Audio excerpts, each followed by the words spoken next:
Sorry guys, I'm just repositioning my camera a little bit here because we're kind of wonky.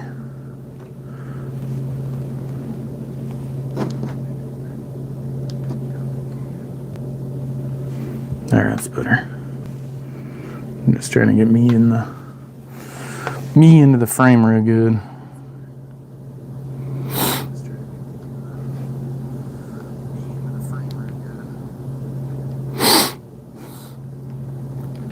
Sorry, I got some vasomotor rhinitis going on.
What's up guys, what's going on?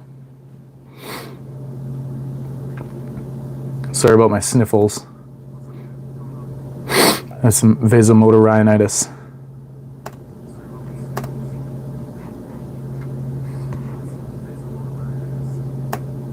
If anybody's medically inclined.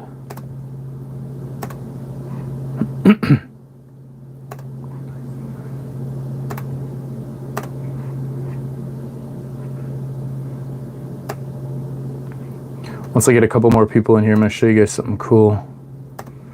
That's going to be the predecessor to another video coming up pretty damn soon. That, trust me, you're going to like, because it's going to be fucking badass.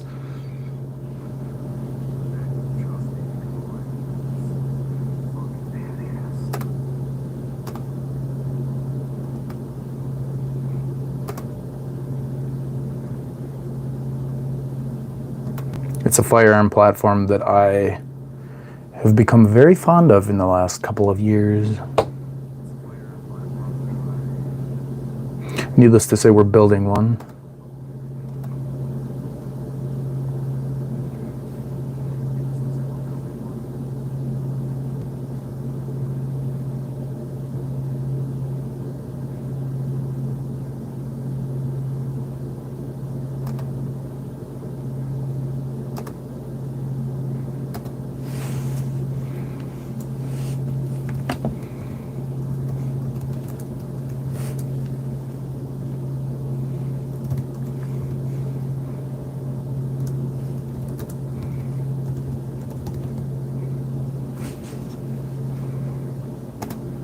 Also, I want to say Happy Veterans Day to all our vets out there. Thank you. Thank you for the sacrifices that you've made.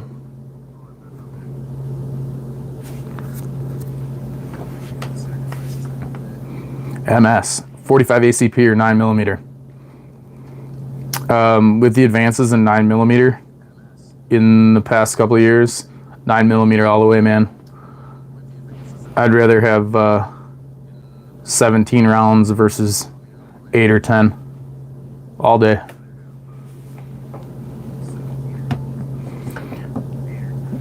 I feel it's an old, put somebody down easier. I don't know about that. 45 ACP is a pretty slow moving bullet. It's subsonic. It's usually like 850 to 900 feet per second. Just your regular ball ammunition, whereas 9mm can be well supersonic if you're getting plus P ammunition. And personally, if I had 17 holes in me versus 8, 17 is going to be a lot worse, in my opinion, especially if it's some funky jacket at hollow point.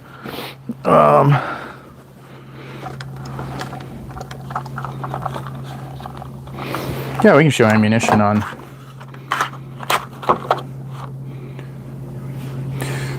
YouTube Live. So like shitty RIP rounds like this, these aren't the ballistics. They were super cool when they came out, but the ballistics aren't that good. The little prongs that you see on there are called trocars, and as the round, I'll show you a picture on the box. This is in ballistics gel. So as the round enters the soft tissue target, it kind of turns into a star pattern. But like Federal HSTs, etc. On you, fuck. Sorry, if I can get the. Oh, I feel like a retarded monkey fucking football. Holy crap, that box is hard to get open. But like Federal HSTs with just a standard jacketed hollow point, these actually expand very well in soft tissue targets and in ballistic gel. Not to mention, yeah, 9mm is definitely a lot cheaper. And if you're gonna shoot, you need to practice. And I'd rather shoot 9mm all day. Freedom Munitions has got a lot of good stuff now too. Their whole X-Death series. These are all plus P, and these are pretty freaking hot rounds. I would not want to get hit with one of these because it would probably put you down pretty damn quick. Generally, all those videos that you see where there was one, I think it was like in New Hampshire or somewhere out east, where the dude is like running at the cop and the cop puts like 13 rounds in him and the dude's like still running at him. He's on drugs. No matter what you're gonna do, if somebody's on drugs and they're cracked up, you know, they're still gonna come at you. Sig AP, what's up? I'm sorry, I do not know what you said. I know a tiny little bit of Russian. However, I do not understand what you are saying. I apologize.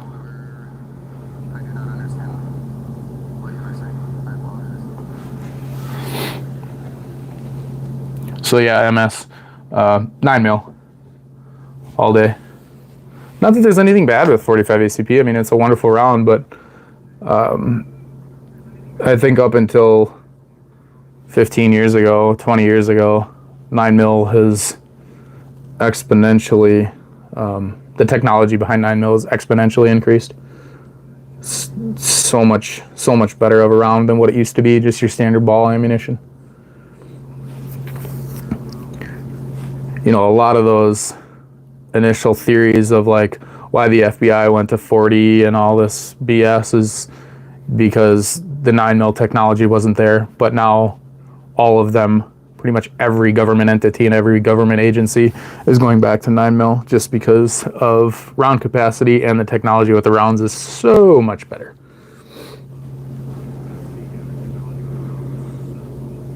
Justin C, what's up, man? Thanks for dropping by.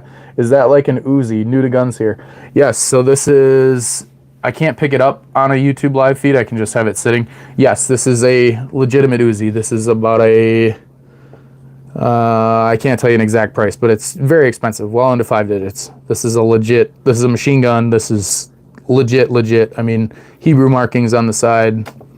Yeah. If you want to see it firing, go and check out a couple of the videos on our page. It's pretty cool.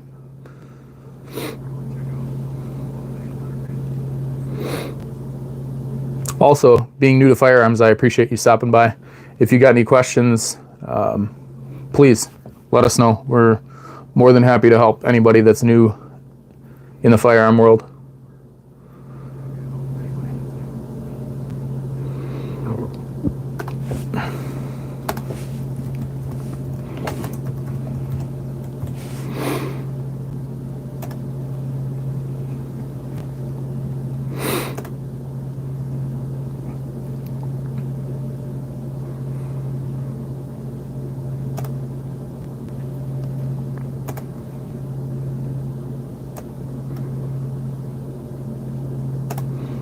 Sorry, I gotta just do something real quick. I'm mixing work with pleasure. So I'm kind of doing like just some miscellaneous odds and ends things for the way other side of our YouTube channel that ties into this. So we have a storefront and a business location, but I can't share that stuff on YouTube yet.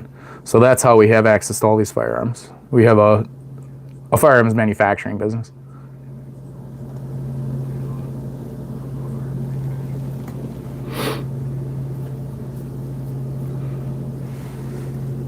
Fahad, what's going on? M92 or P320? Ooh, tough choice. That's a really tough choice. I guess it's going to depend on the application. Both are absolutely wonderful firearms. I've actually carried both of them on my battle belt as like a run and gun.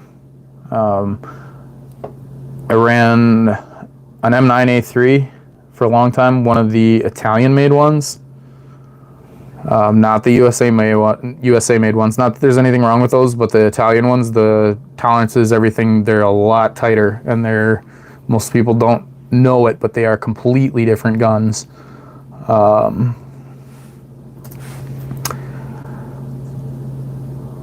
The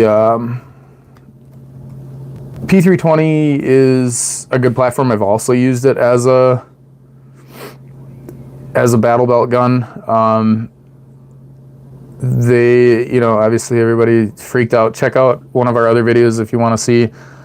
There's been some extremely rare instances of them going off unintentionally the first couple generations of the fire control units. We did a video where I dropped a whole bunch of them and smacked the back of them. We tested like 10 or 12 different SIGs. Most of them were P320s. None of them went off inadvertently, but there's a very few rare instances. Again, it's kind of a difficult question to answer because those are two completely different firearms in their own. The P320 being striker fired, and then the M92 series, M92 FS, M9, M9A3, M9A2, M9A1, and then even the M9, the A4 now, the fourth gen of that civilian series, is a hammer fired pistol. The barrels are also non-reciprocating on the Beretta. It depends on what you're using it for, but the Beretta is going to be quite a bit heavier. But I mean, if I had to choose between the two, I'm more comfortable with the Beretta just because I have more rounds through the Beretta, so I'm going to go to the Beretta first. Not that there's anything wrong with the P320. It is a more modern design, polymers, etc. But in my personal opinion, my preference, I'm going to go with the Beretta. I also just prefer hammer-fired pistols over striker-fired. Just a personal preference. Nothing wrong with either one. Daniel, what's going on? What do you think of the Kimber 1911 45? Hey man, any 1911 is awesome. It's a tried and true design that's old as dirt. So doesn't really matter what brand it is. Kimber's a good brand. You know, the 1911 design itself there's not many variants to it. It's pretty simple. It's a hammer fired 45 ACP pistol. It's pretty basic. There's not anything crazy that's happened with it in the past 100 years. It's an awesome design. It is what it is. Personally, I just don't dislike 1911s. I love 1911s. Triggers are amazing. I just prefer a little bit more of a round count. And I prefer 9mm because just the capacity, and 45 ACP tends to be heavy. You know, you're lugging almost a half-inch bullet around. I mean, obviously there's more mass, there's more weight, more shit to carry.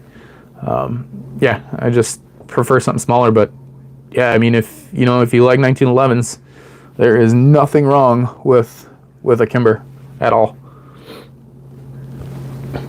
Fahad, P226.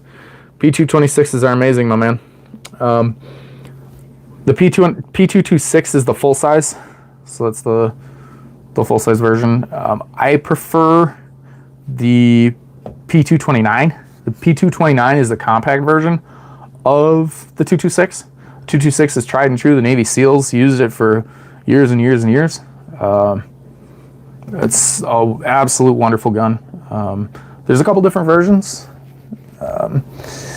They have a couple of versions. I've got a P220 sitting in here that's actually, talking of 45 ACP, the P220 is the 45 ACP version of the 226 and the 229.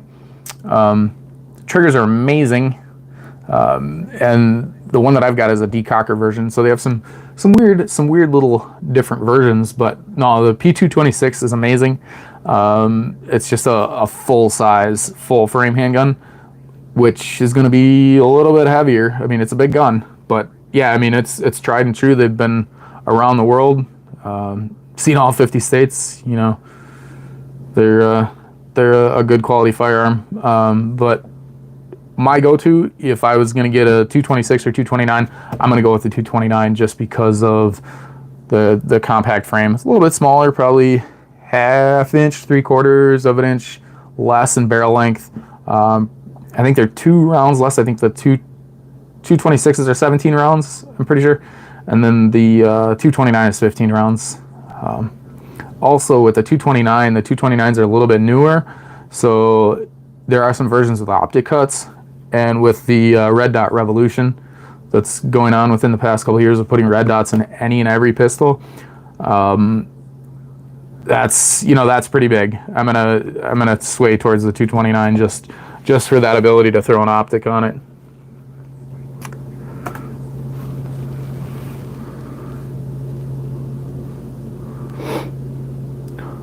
What about a Canik and 9mm?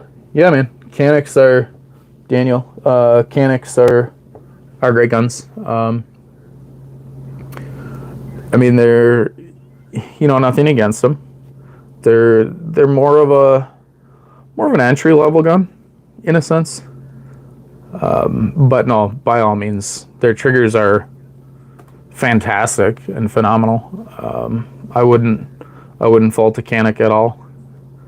My biggest thing would be get it. If you're going to get one, get comfortable with it, get fluid with it, get some training, get some rounds downrange. I'd say get at least 1,000 or 2,000 rounds downrange with it. If you are versed with it to some extent and you're more and more comfortable with it, practice drawing from a holster. Obviously, use caution. Please don't shoot yourself, especially if you're not comfortable with the firearm. Some indoor ranges don't allow that. If they don't, go to an outdoor range. Just, I'd say practice. Get comfortable with it. But no, by all means, they're good guns. Fahad, I'm buying my first gun in December, and I'm very fond of the M92 because I had a CO2 replica of it. Yeah, so if you're looking for your first pistol, that's, you know, it's really, I don't want to say it's a crapshoot, but it's kind of a crapshoot because every single person you're going to talk to is going to steer you in a different direction. And most of those people, a predominant majority of them, are going to steer you towards a Glock 19. And why? It's because they're so prevalent in the marketplace, and Glock made a huge splash with the Glock 19 throughout its infancy. And people swear by them, people are obsessed with them. However, if you've got your mind dead set on a pistol and you want to stick with, you know, a Beretta M9 series, go for it. Don't deter yourself. I'd say go all out. However, get comfortable with that firearm, get some training, get some rounds downrange with it. They're wonderful firearms. If you're considering, let me pull up. I just want to get you some ballpark prices so I don't misquote you on. I would consider the M9A3. That's just because I'm partial to it. I have carried both. Carried a Glock 19 for a long time, and the M9A3. The only thing I will say about the M9A3 is you might have to swap out some sights if you're going to carry it in a holster. Some of the sights are not very holster friendly that they come with from the factory, but no, Beretta is the oldest firearms manufacturer on the planet, and they make wonderful, wonderful guns. I have one behind me. I have more than one behind me, actually, in there, but I can't pull it out. I don't know if you can see. Actually, I have three of them. There's one right here. That's an M9 series, and then I got two more back there. So I have nothing bad to say about the M9 series. If you're gonna go for it, go for it. Personally, get the M9A3, but that's just me. If you want optics cut abilities, go with the M9A4. You can find those in like the package box deals. Ooh, here's one. Who's selling this? Let me just get you a.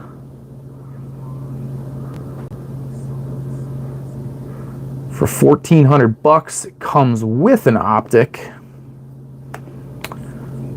from, I believe, Locked and Loaded and Bud's Gun Shop. Locked and Loaded and Bud's Gun Shop. Go on budsgunshop.com and look up the Beretta M9A4. Oh, and it comes with a Steiner MPS, so it actually comes with a really good red dot on it too. Oh shit, I would,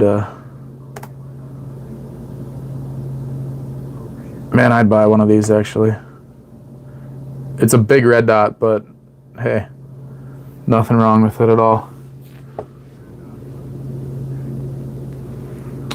Sorry guys, I'm a little bit behind on comments. Hang on one second. Let's see. Yeah, Fahad, go with one of the M9 series. They're awesome. What do you think of the Desert Eagle 50 Action Express? Oh, Daniel, sorry, you said you have the 9mm Canik. Yeah, nothing wrong with that, man. They're good guns. The triggers are wonderful. Desert Eagle 50 Action Express. Desert Eagles are fun. I love my Israeli guns, as you can see. Anything 50 cal is expensive. Or that half-inch bore-ish. It's really expensive to shoot. Sweet round, sweet weapon. They're just expensive to feed. Fahad, you don't like polymer guns, you like steel ones. Or aluminum. I'm pretty sure all the M9A3s and M9A4s are aluminum. Yeah, there's nothing wrong with that. That's one other thing that is a big deal when it comes to those is, the the metallurgy, the aluminum. Gun, MP5. Ryan, what's going on? Yes, I have more than one MP5. There's an MP5 behind me. This is actually an MP5K, and it's fully automatic. If you don't believe me, go ahead and check out some of our videos on our page, and we absolutely rip the shit out of that gun. It's amazing. You're Saudi, so I can't buy from outside my country, unfortunately. I'm sorry, man. Yeah, I know the Saudis have some, no offense to the Saudis, you guys are cool. However, the laws are kind of ridiculous. What's the best revolver you have? Oh, that is a... Jason, what's going on? That is a tough question. It's buried way back in there. I can't pick it out, but oh man, I'm gonna say a Colt single action army, just because of the history, just because of the nostalgia. It's an old gun. They're cool. I just have I have an affinity for them. They just are the kind of the gun that won the Wild West, per se. The Peacemaker, often they're referred to. I just love the iconic old design. They made a couple of different models with weird like bluing in the side of the metal of the receiver of the firearms, so they're very pretty. They're just a iconic movie gun. I don't want to be that snooty Colt guy, because I'm not at all. But if it's going to be a wheel gun, it's going to be, it's probably going to be a single action army, just because they're crazy iconic.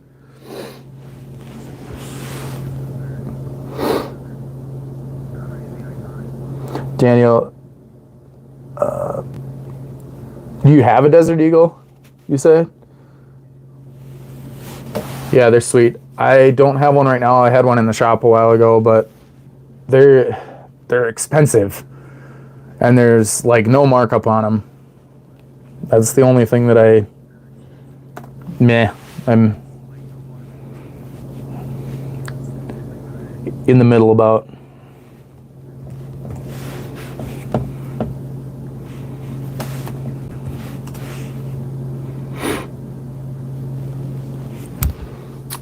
Jacob M, what's going on? HK VP9, yeah, HK VP9s are awesome. I love my HKs. The MP5K sitting right behind me.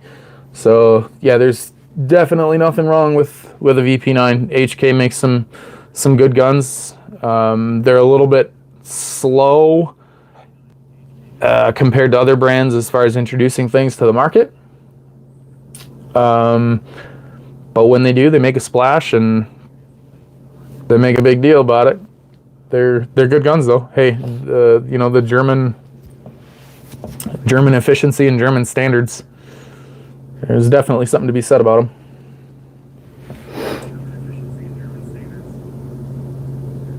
Abdi, as someone who doesn't wear belts and wears sweats, what's the best holster for a G48? A bigger guy, 6 foot, 220 pounds. So that's a hard question for concealed carry. That's a hard question.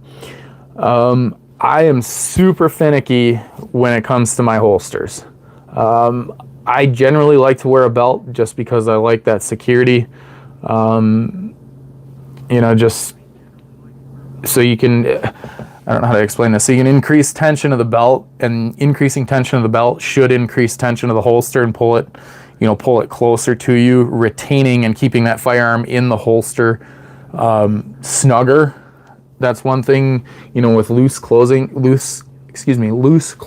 that's hard to do, is to retain that tension of the firearm next to you.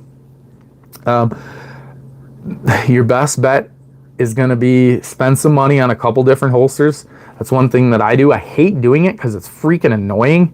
But if I get a new gun that I'm going to carry daily, or that I'm going to put on a battle belt or whatever, I get a couple holsters, you know, spend $200, $250 on a couple different holsters. You know, one or two of those might be a custom leather holster, custom Kydex holster, but play around. I never set my mind on a specific holster and say that's the be all end all, you gotta go with that holster, you know, screw everything else. I like to keep an open mind, because there's so many different things with firearms coming onto the market every single day that to say that is kind of stupid. So, you know, it's gonna suck, but I would say probably get something Kydex first if you're gonna wear looser clothing. It's going to depend on if you want it inside the waistband, out of the waistband. Just play around, see what's comfortable for you. If you're going to carry appendix, if you're going to carry, you know, FBI cant on your right or left side, you're going to have to experiment a little bit. I'm not going to tell you a specific holster like, hey, you know, go and buy this one, because there is so many options that would just be ridiculous to tell you that you have to have one.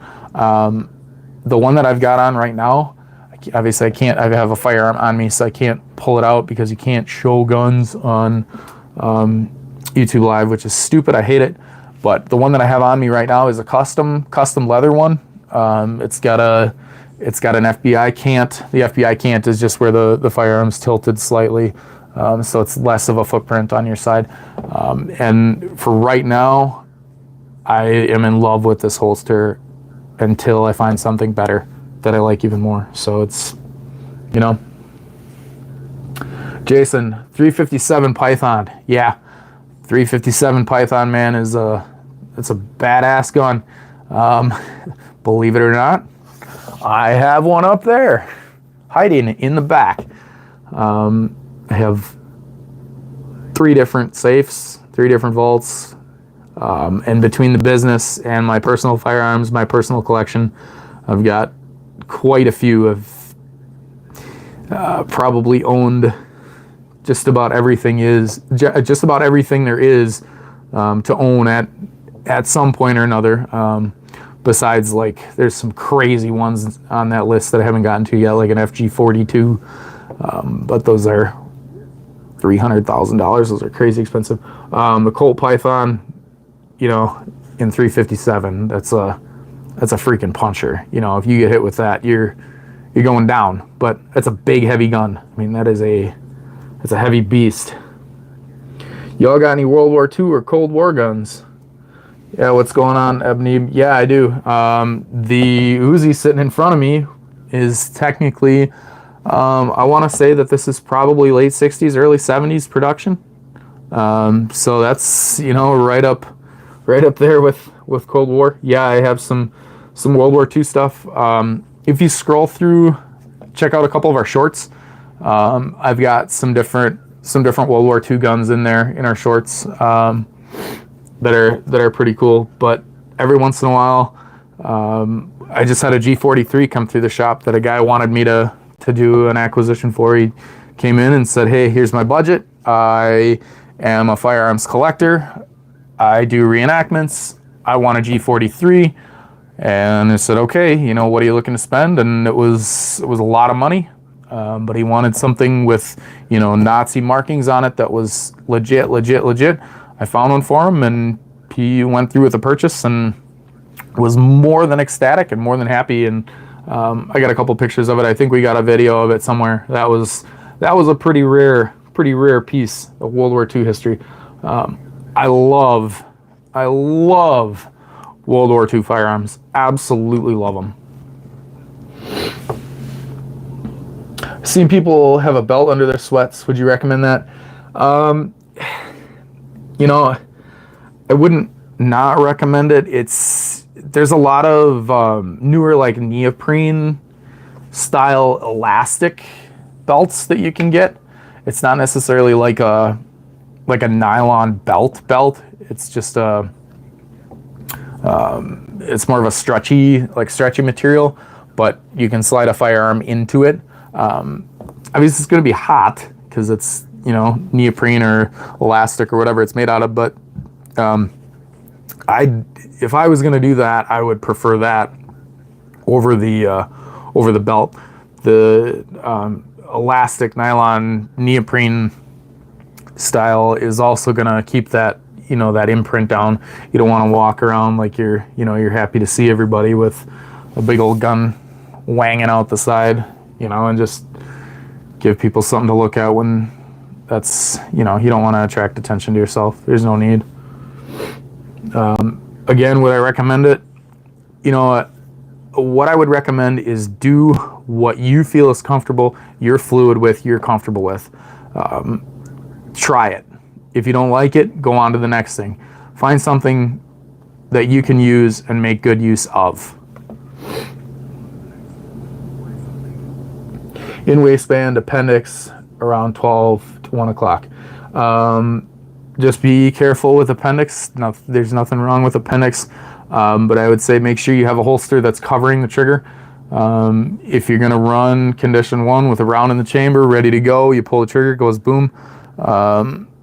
Just be fluid and comfortable with what you're doing, because if you've got a gun appendix and you're gonna sit down, the last thing you wanna do is put a bullet through your crotch. I mean, that's gonna be a real that's gonna be a real shitty day. So yeah, just get comfortable with it. Get a good holster that covers the trigger, especially if you're gonna run condition 1.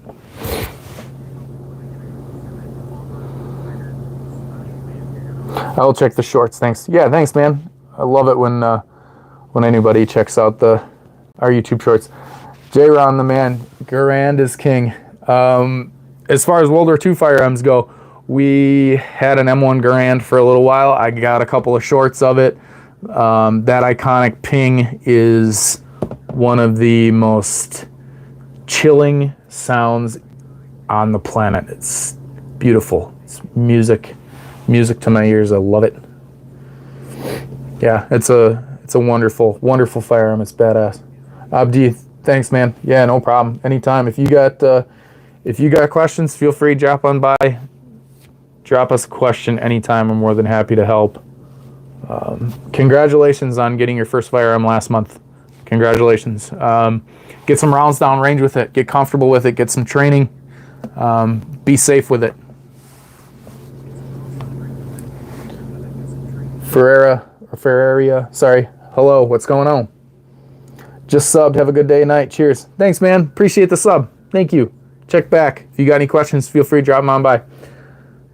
All right, guys, now that I got a couple people in here, I got to do this unboxing that I got. So this is going to be the predecessor to an up-and-coming video. We got something really cool coming up. You're going to want to stop back, stick around, and check it out. I'd say it'll probably be... So I got to do a shitload of paperwork on it. That's going to be the pain in the ass part. But I'd say it's probably going to be about a week, and then we'll have it up and running. But the box that I got this in the mail. It has some caution markings on the side, or may have small arms. So let's take a look-see here. Inside, we've got a bag. And yeah, if you guys want to ask questions, I'll kind of just go along. What do we got in here? So this is part of what's to come. So we've got some plastic grips. Plastic grips, if you know what these are for, these look awfully familiar. Ooh. An Upalula loader, a specific one for a specific firearm. Straps, some springs. We got some sight springs and a cover spring. We got a spare bolt. If you know what bolt this is, that'll give it away. Holy man, did we get... So this was just a GunBroker lot that I bought. Ooh, muzzle device. It's always fun. This is just a GunBroker lot that I bought because there was 2 specific things in it that I needed for this up-and-coming build. Oops. Didn't give too much info. Magazine loaders, and the rest of these are just like miscellaneous Allen wrenches and pins and springs and buckles and screws and retainer nuts. If you know what that's for, you'll know what we're building. So let's put this away. I got a question. How do you get your license for where you can own automatic guns and other stuff? So very complicated. I'm going to do another video on that sometime, but the gist of it, so we have an LLC, okay? Within that LLC, we have a federal firearms license. This is in the United States, and if your state allows you to do it in the state that you live in. So our LLC has a very specific type of federal firearms license that allows us to manufacture weapons. So we have a manufacturing license, and then on top of that, we have something called a special well, we have more than one. Something called a special occupational taxpayer's license, and that special occupational taxpayer's license allows us to dabble in machine guns, suppressors, all sorts of the crazy cool stuff. There is an enormous amount of paperwork that goes with it. The ATF can come in pretty much at any time and audit us. They have before. I have 2 ATF agents on speed dial that, you know, if I got to ask them questions, I can ask them questions. They actually might be watching this live feed right now. They look through periodically. One of the agents that I answer to, like if I submit very specific special paperwork, he has to contact me. He'll contact me either via phone or via text message, etc. He actually watches our YouTube channel, so shout out to him. He's a super cool dude, ex-military, very pro gun, even though he works for the ATF. You know, he's a cool dude, and they do watch our stuff. I hope that kind of answers the basis of your question, Perk Snipe. There's more to it than that, and a lot of it's paperwork. But yeah, so we have manufacturing licenses, SOTs, and that's how we get to do all that stuff. So this bag we kind of went through. I'm gonna just put that to the side. Let's see what else we got in here. So if you know what that is, this is a very specific magazine for a very specific firearm. And we'll set this aside. If you know what it's for, shout it out down below. All right, what do we got in this bag? Ooh, the best is yet to come in the bottom of that box. Any citizen who has a clean record can do it. So yes and no. There's different ways to acquire fully automatic firearms. You can buy fully automatic firearms that are what is called a pre-ban firearm, okay? Any pre-ban firearm, so I forget the exact day, the 1986 NFA Act, May 21st, I think it was, May 18th. Let's see. I don't remember the exact day. But anyways, in 1986, Congress enacted in my personal opinion, a bullshit series of laws that banned the production of new machine guns, okay? So there was a registry of machine guns. There's approximately, give or take, they theorize about 300,000 guns on this registry, okay? So anything that is made after 1986 is what's called a post-sample machine gun, okay? Only dealers, military, and law enforcement can possess those. We happen to be one of those dealers, so we are allowed to possess them. We are allowed to manufacture them. We pay a lot of money for the licenses to do that and go through a lot of paperwork, talk to the ATF and FBI all the time in order to do that. If you are an individual and you want to own one of those pre-ban weapons, there are approximately 300,000 of them, you're going to have to pay a lot of money. Those are what are referred to as transferable machine guns that can be transferred on something called a Form 4. That's the same paperwork, fingerprint, passport photo that you would do for like a suppressor. That's the same paperwork that goes for a pre-ban firearm, okay? they're going to run you a shitload of money. I mean, we're talking for a transferable M16, we're talking $40,000-$50,000 US. I mean, we're talking a lot of money. If you want an MP5, we're talking probably in that same ballpark. $35,000, $40,000, $50,000 depending on the setup. If you don't want to pay that amount of money, you can do it a different way, similar to the way that we do it. You have to form an LLC, because back to pre-ban and post-ban machine guns, so post-sample machine guns are those post-ban guns. So because no new machine guns can be made after 1986, there's a little caveat to that law. It's very confusing. Individuals cannot own post-samples or weapons made after 1986, but LLCs or S-Corps can. Okay, so if you form an LLC or an S-Corp or something like that, like we've got, the business can then own those firearms, kind of like you can set up a trust, or you can have like our LLC, we have specific like shares, and I'm an owner of those shares, so I technically own the LLC. It's very, very confusing. There's an enormous amount of bureaucratic bullshit laws that go with it. And NFA law, or National Firearms Act law, is some of the most confusing literature on the planet. If you want to read it, it's all right for you to see on ATF's website. You can go and click through and read it. And it's some of it is under the U.S. Code, USC, U.S. Code 18, I think it is, USC 18. Let me just double check, because I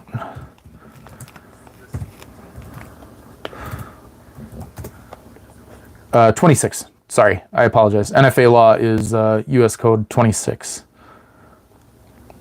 It's very complicated. Type in NFA 26 USC Chapter 53, and there is so much information it will make your head explode. Our business, we have an attorney, and I am somewhat versed in NFA law because I have to be to have all this stuff, or to have the business have all this stuff. But if there's something that gets too complicated, we turn it over to our attorney and say, hey, help, because this is confusing AF. Sorry, I got to catch up on a couple comments. I got off on a tangent. I hope that answers kind of some of your question, Perk Snipe. Any citizen with a clean record, yes and no. If you want a pre-ban firearm, yes, you got to have a clean record to do it. Just buy a Switch online for a couple hundred. David, no, don't do that, because the FBI and DOD and ATF monitor that. Usually it's all ATF honeypot stuff that's going to get you federal prison time. Don't do that. You'll ruin your life. Nobody wants to ruin their life, buddy. I want to own more than that. There's better firepower. Yeah. Perk Snipe, yeah. By all means, exactly what you said. You know, switches are cool. We've got one that we, manufactured under our SOT. They're fun to shoot, but once you have access to one and you can use it, the luxury kind of wears off, because it just eats through ammunition like no other mofo. I mean, I can go through 1,000 rounds in a couple of minutes, literally, as fast as you can feed it magazines. It'll just burn up ammunition. Don't get a Switch illegally. All those videos, like, you see people shooting them out of car windows and stuff, they're gonna get in trouble eventually. It's a matter of time, especially if you're gonna freaking post it on the internet and be in a video. We get so much shit anytime we post a video with our full auto Glock. Like, people freak out. I had a video, 150,000 people were losing their shit about, you're gonna go to prison, you're screwed, you're effed. And it was kind of funny, because the guy that I answer to at ATF actually commented to me about that, saying, hey, all these people think you're going to go to jail. You know, I just want to reassure you, you know, everything is good. Your licenses are valid. You're not going to go to jail. So do it legally. Yeah, I know it's a joke, but yeah.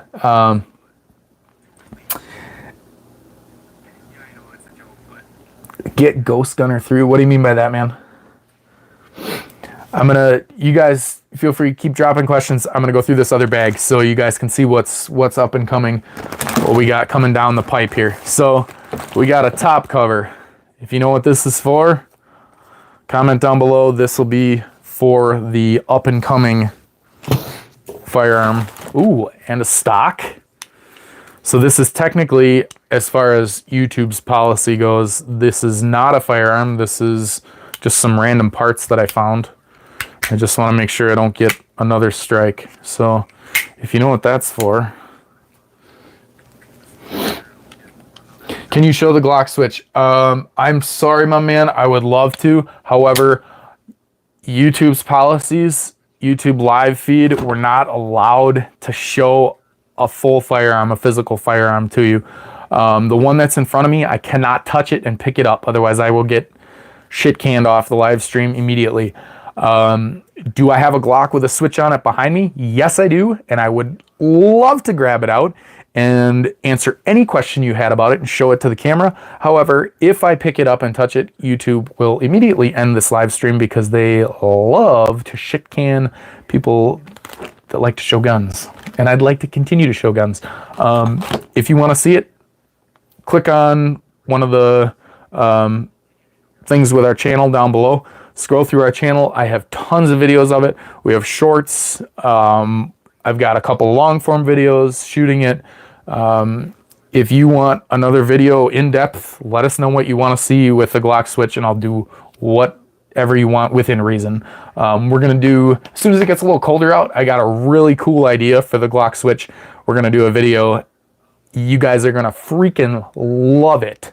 So make sure you come by and check that out. It'll be really cool, I assure you. I got a video of us shooting it underwater, shooting it in a bucket with water. Go check those out. It's pretty cool. Build slide out of 0 piece of metal.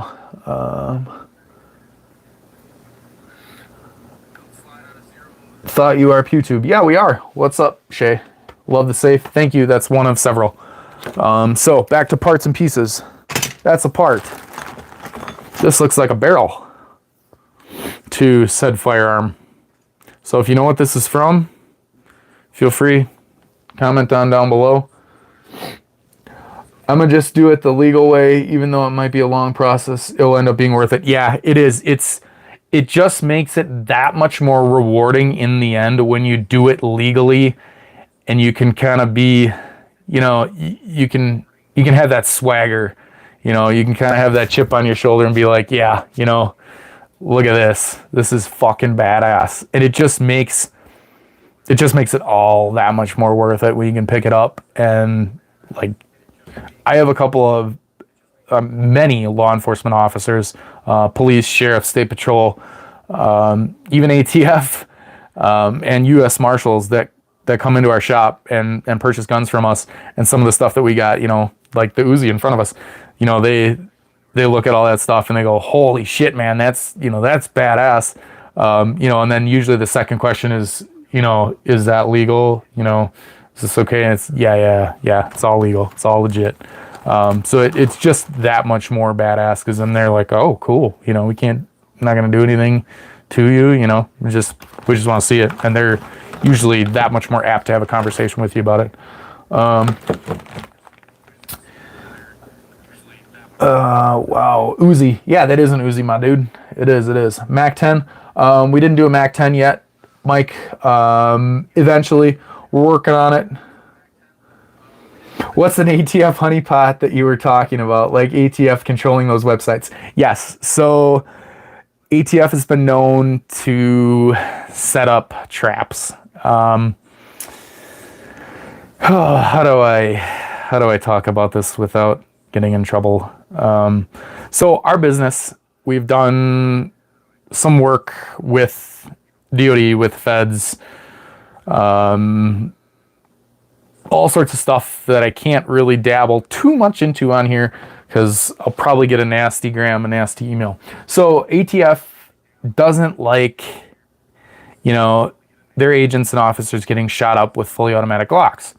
So they set up what would be referred to as a honeypot. So they'll post some sketchy ass website, say, you know, buy your Glock switch here for $99. Somebody will put all their information in, you put your credit card information, they got your freaking address, they'll send it out to you.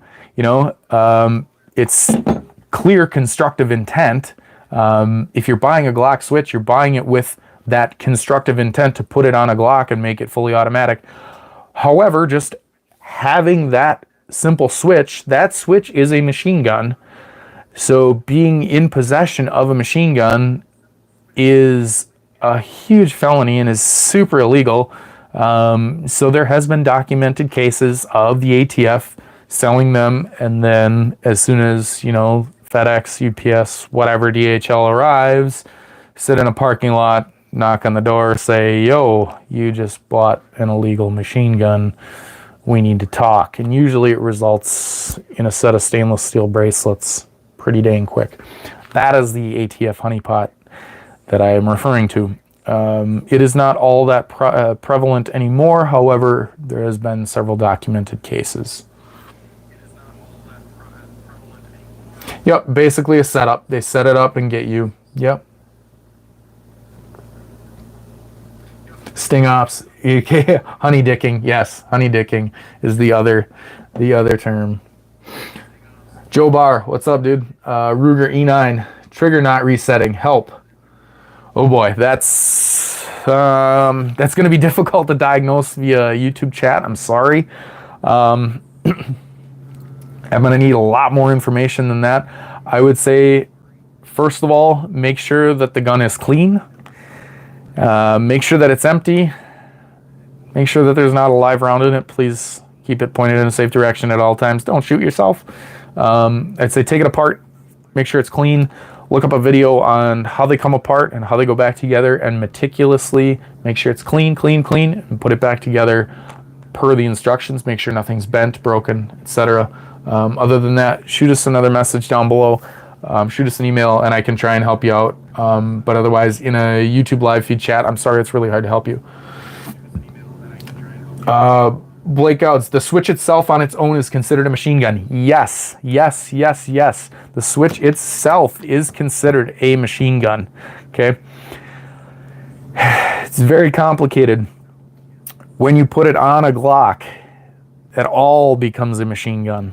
Okay. There is verbiage in ATF's NFA US Code 26 that explains how once something is a machine gun, it's always a machine gun. However, there's some nuances to that get very, very, very complicated. I was talking about attorney stuff before. That's where that attorney gets involved. That's where my attorney gets involved to help me out with the law, because it is so muddy. And the ATF and NFA law is on purpose, intentionally that muddy. So you read it and you go, oh my God, I don't understand this. I give up. I don't want to break the law. I'm not even going to try to do this anymore. I give up, and they want you to walk away. Okay, it's a barrier to entry.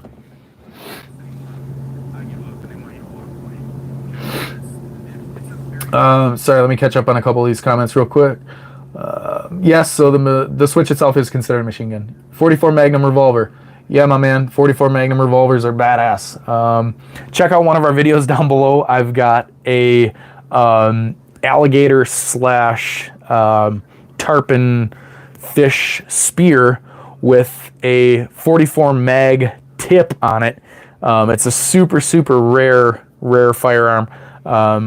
It's a pressure firearm, so it's on a pole spear tip, and it's used for like killing alligators. You put a round in it, it's got a fixed firing pin, and you jab whatever you're trying to kill, and it's got a 44 mag cartridge in it that goes off. Super cool. We got a couple videos of it, shooting it in a bucket of water. You got an AR shotgun? Yeah, we do, a couple. We got a couple in the shop too, Brick Snipe. David, you don't think it's just finding it through the mail when it comes in through the US and just doing controlled drop? I think it's more than that, them controlling the websites. So it's so complicated with Glock switches. I mean, I could do, you know, I'll have to do an entire live feed about it where we just talk about Glock switches, because it is so freaking complicated. I mean, there's Chinese made ones. They've come into the United States from all over the world. The ones that we have made because legally for us to have them, we've got to make them. We engrave them with our own serial numbers. We put them on what's called a Form 2. Complicated, but it's a lot of paperwork, a lot of BS. There's so many different ways that they've been coming into the U.S. under the illegal market.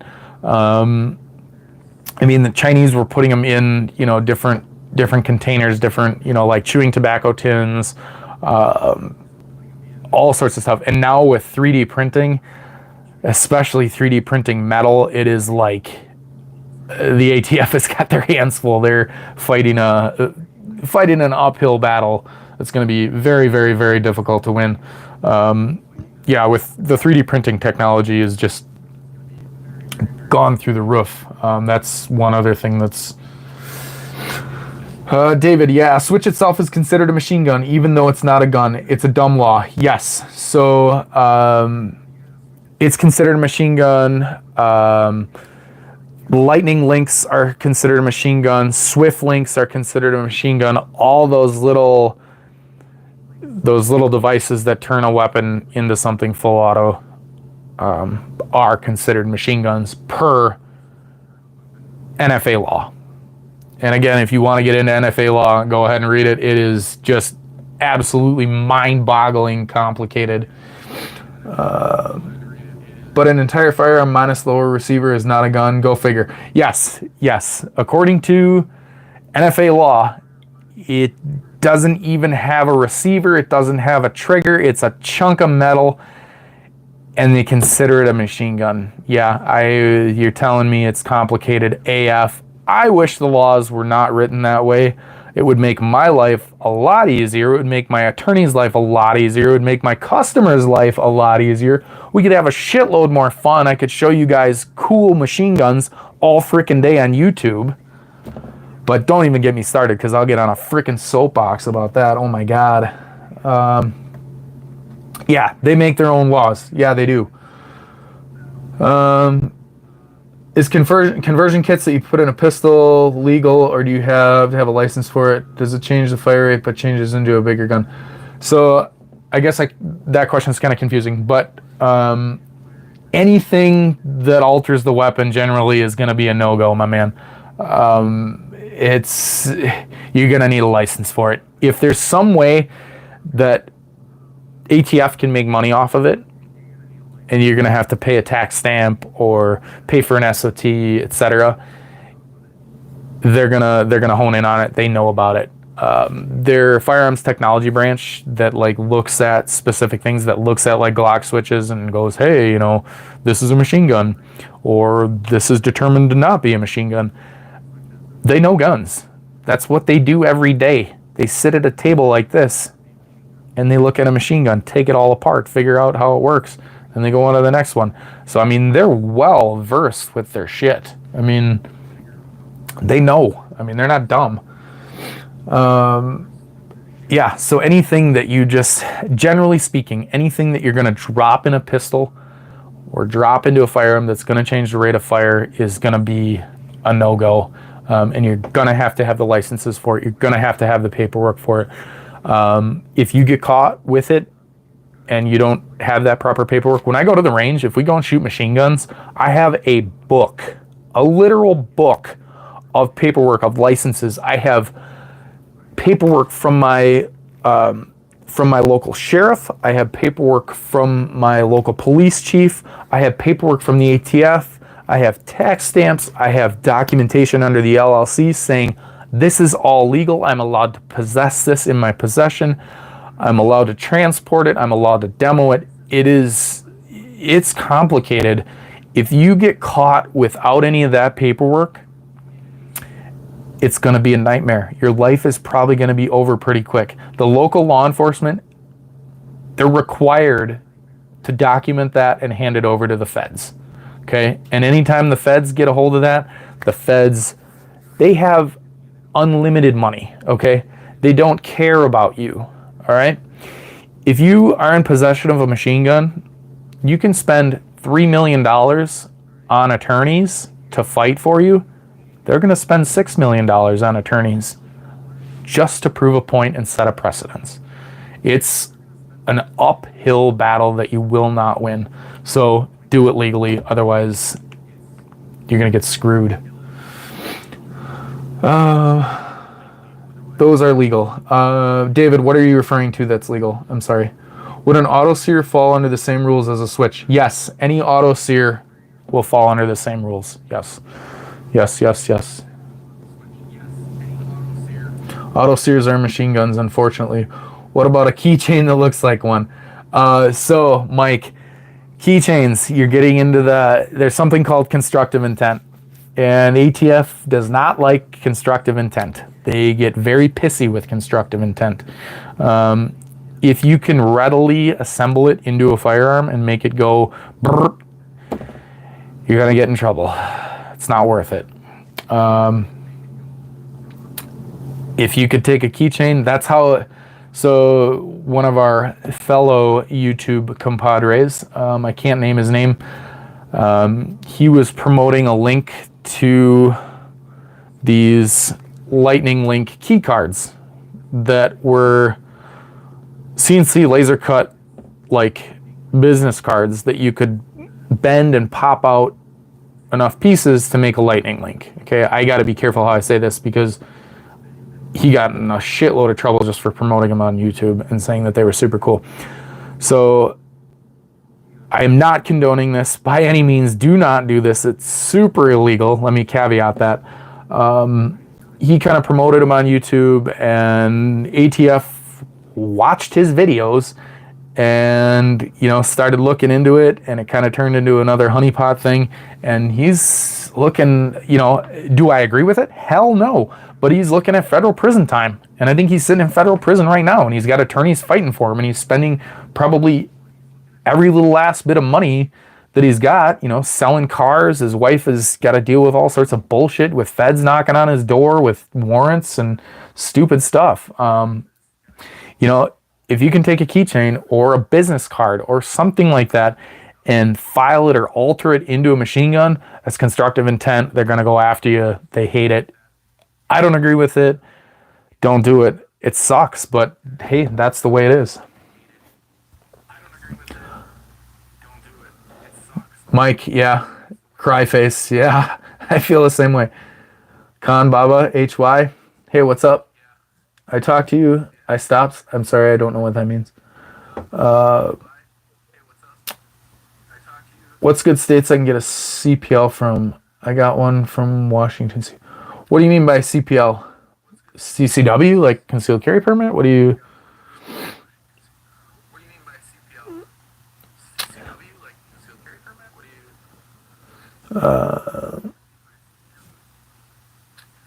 He's rock about the max as a conversion kit. I'm sorry, bud. Reword that. When I get an 18, I'm going to get an LLC and go from there. So, Perk Snipe, Glock 18s, there's like not many of them. They're really, really expensive. They're really fun. Got one back there. There's one guy, if you get your LLC and you get your FFL manufacturing license and SOT, I can get you in touch with somebody who makes newer ones that are post-sample machine guns that are not as expensive. It's about $600 to $900 plus the firearm. So, I mean, it's way cheaper than buying a real, like legit old Glock one, because there's not many of them on the market. And they have the switch on the side and they function the exact same. In Washington. Oh, concealed pistol license. Yeah. CCW, concealed carry weapons permit. Would you recommend, sorry. What good states? So hopefully, Trump just talked about today actually the universal carry. So I would just hold off and just sit tight and just wait, because I think we're going to have a national concealed carry licensing process going on in the near future, which would be awesome. Would you recommend porting my G48? No, I wouldn't, dude. Don't waste the money on it. A lot of the Sig 365s, 365 XLs, some of them are ported. They're a lot nicer to shoot, but you're going to spend a shitload of money porting it versus just buying another firearm. I just buy another firearm. Talking about the MCKs in Washington, the things you put a pistol into, for a while they weren't legal because they considered them, now they're legal. Oh, you're talking about the frames. Okay. Sorry, David, what was your... Yeah, those, I mean, they're cool. They're fun. Those are legal now. If you're going to do something like that, just do your research on it and figure out if it's legal before you do it. Those are fun. Yes, those are legal. I'm sorry.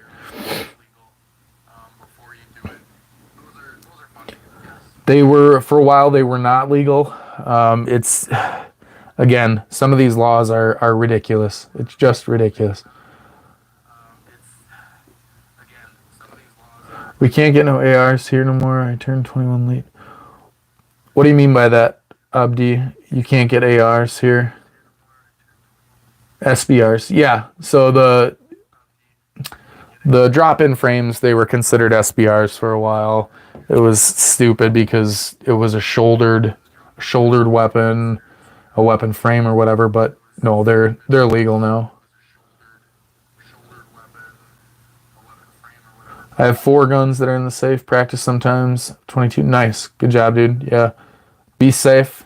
Get some training. Get some rounds downrange. Get comfortable.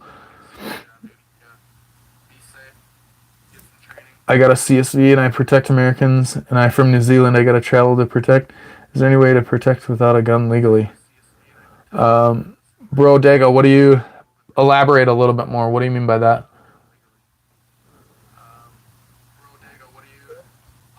Thanks, David, for explaining it.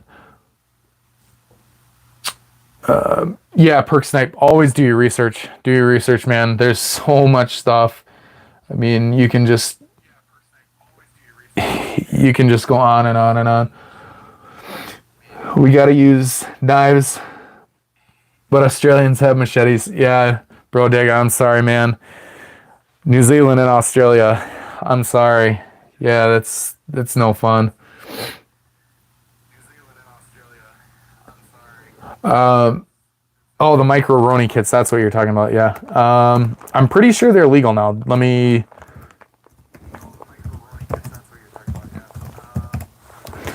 just...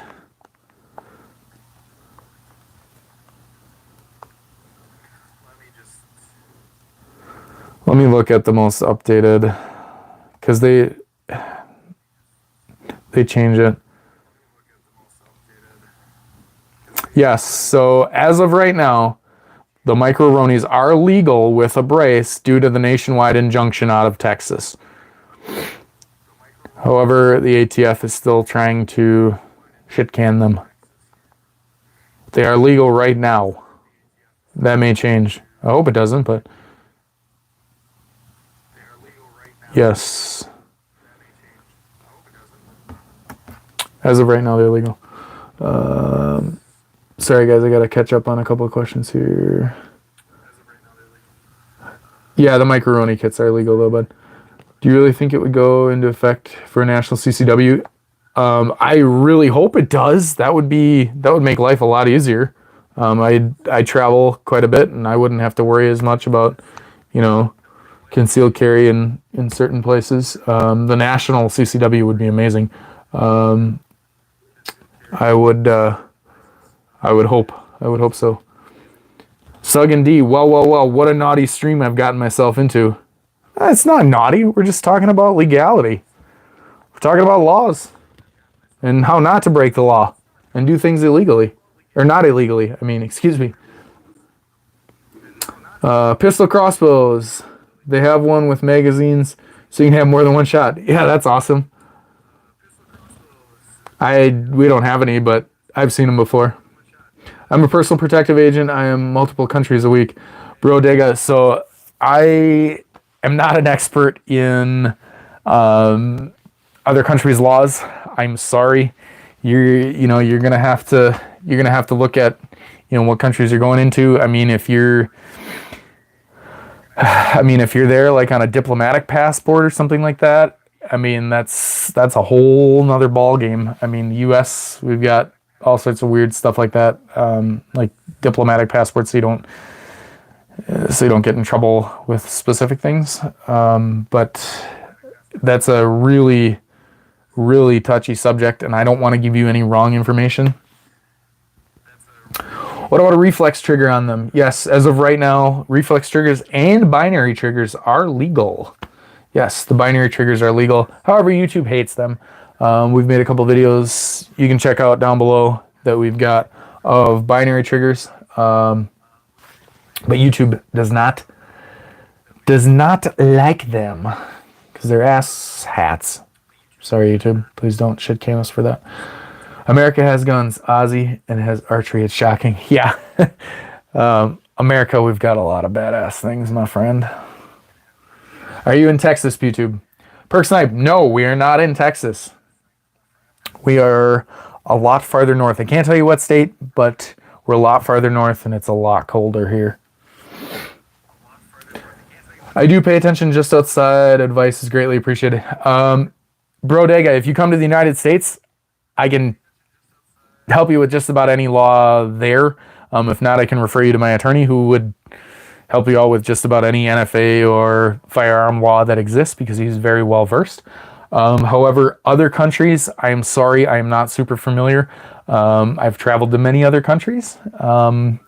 However, I am not extremely well versed in their firearms laws, so I cannot give you information because I don't want to give you the incorrect information. Thanks a lot, guys. Yeah, thanks, man, Kaiser, for stopping by. I appreciate it. Brodega, Florida. Yeah, Florida is a very pro-gun state. Excellent. Thanks a lot. Yeah, thanks, dude. Lupus Canicus. Is that a real gun? Yes, that is a real gun. It is a fully automatic Uzi submachine gun. I cannot pick it up, though, and show you on a live stream. Legally not possible, but training in the States is top 5. Hey, man, if you ever want to come to the U.S. and shoot some guns, feel free, shoot us a message. You can come on into our shop, meet up with us, and I would be more than happy to personally take you out and shoot tons of firearms all day, because that's what we love to do. I love taking people out to shoot. Anytime I can get on the range or go out and shoot is my way to cool down, relax. I love spending time on the range. Legally not possible. Never say never. Never say never. Yeah, come on over to the States, my man. Come on over. We'll get you set up. I'll look into my state gun laws because I'm in Georgia. Perk Snipe. Yeah, Georgia's fairly good with their gun laws. Again, you're gonna have to look at your state. It's gonna vary. I have a basic idea of Georgia's laws. We're not in Georgia, so I can't give you all of the specific details. I know some stuff, but for automatics, I want to be ready and know what's the first steps, which you already told me. Yeah, so depending on how old you are, and if you have access to anybody in your family that has a business location or retail location, or if you own a home that you can have it zoned as a business or retail location, then you can get an LLC, and I would highly recommend getting your LLC. Depending on state to state, I think Georgia's probably like $150 a year to have your LLC. Get it, start it, and then you can get the tax benefits of it too. which is a whole nother ball game. I'm game as long as you're able to top an NZS. Are you former SAS? Bro Dig, are you former SAS? Are you on Asus Chromebook? No, this is just this is a burner Dell laptop that ATF has access to because I do gun specific stuff on here, and they I actually have one of their VPNs and stuff on here. It's a Dell Latitude. Why are you gonna hack my computer? If you hack this computer, go for it. But just know that the Department of Defense, the U.S. Department of Defense, has access to this laptop as well. So they'll probably be watching you.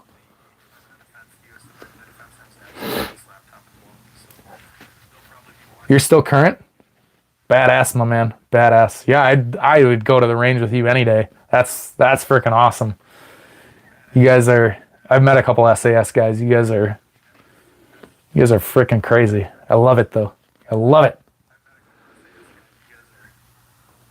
I'm good after training and knowledge. Yeah, you can never have enough knowledge.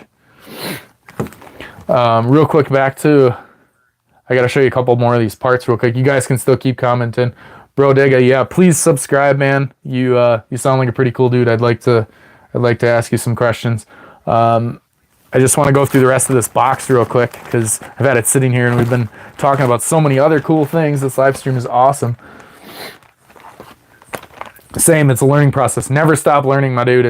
It's always a learning process. So we have, this is not a firearm, but it's a part 2-1 that this is going to be a crucial part of what we have coming up. So yeah, and then in this, we've just got another mag loader and a couple of extractor pins. So I'm going to put this in here, and then we got a couple more things in the box that I got to unbox. Oh yeah, a knife. Bro, let's say you're on the field. What's your home? Let's say you're on the field. What's your home? Sorry, say that again. What do you mean by that? This is a bayonet for something, and if you know what this bayonet is for, it's going to come in. It's gonna be a part of our up and coming build. I'll let you in on that. Our up and coming build is gonna. That's not a knife. Well, I mean, it cuts things. It's got a sharp pointy end on it, so it's kind of a knife. Or are you like insinuating like the Australian? That's not a knife. This is a knife. You're on the field. Your home is your backpack. Oh yeah. Yeah. I know what you mean, bud. I know what you mean. This is a knife. Yeah, Mike. I got a bigger one, but this is gonna go onto the up and coming special build that we are going to drop pretty soon. That's going to be cool. So this is a big part of it. And speaking of big parts of it, look at this big thing, this big black, well, I got to watch. This could get inappropriate quick. This is a very large suppressor, but this is a period correct suppressor for the up and coming weapon that we're going to be building, that this is going to go on. So this and this. So it's going to be a suppressed weapon with a fucking bayonet, guys. This is going to be awesome. Like, can you imagine that? Like, you're doing some CQB, like clearing a fucking room, and you come around the corner and like, you didn't get shot, so you got this big black dong stuck in your face, and then you got stabbed in the fucking face with a bayonet. Like, yeah. You're pretty badass. It's pretty average. Yeah, national average. Yeah. You got a CO2 canister in that knife to create embolisms? Not this one, but I have seen those, and those are pretty cool. I wish we can get one of those. This one's going on a specific weapon, and this was pretty expensive. This is like a $600 knife. yeah, cringed when we bought this, but the build that we're building is going to be period correct. It's going to be, I wanted it to resemble what it was originally when it came off the line years and years and years and years ago. So to do that, we got to spend a little bit of money to get some period correct pieces. Choose your words carefully. Sug and D, we never choose our word. I love your name, Sug and D. Hey, this fits your name right here. This big black round object.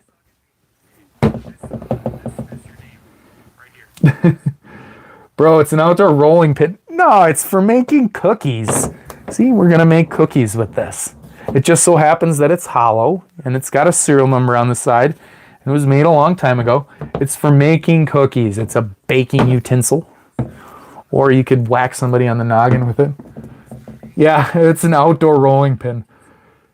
It's an outdoor rolling pin. Just picked up a Romanian AK bayonet from PSA for 20 bucks. Dude, that's cheap. I should go buy a couple.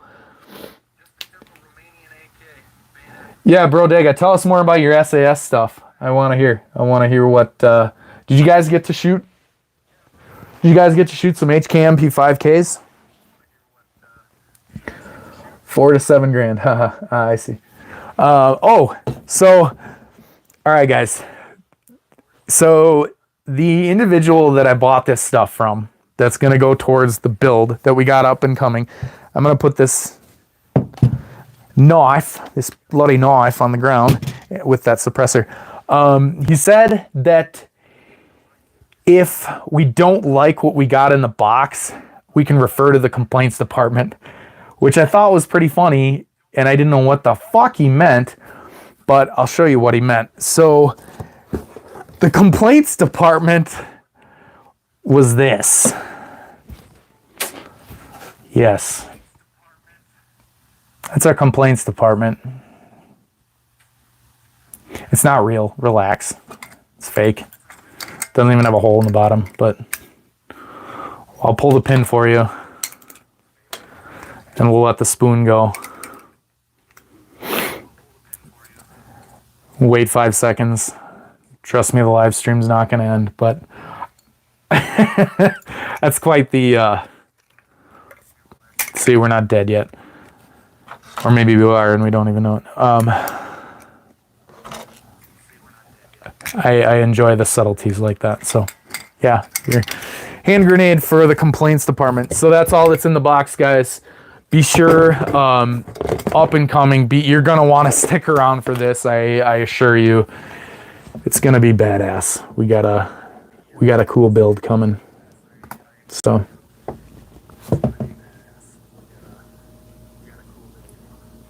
No, sir, we have outdated M14s with mods. Why do you have M14s? Seriously? Were they like... Oh, man. Were they surplus, like, U.S. Department of Defense stuff that they just, like, handed over? I'm sure it will be fine. Anytime you handle a grenade, I'm sure it will be fine is not the words that you want to hear or have come out of your mouth. We ain't got the funding. Why don't you have the funding? They're like a national defense agency for your nation. They should get like priority funding. Their budget's like...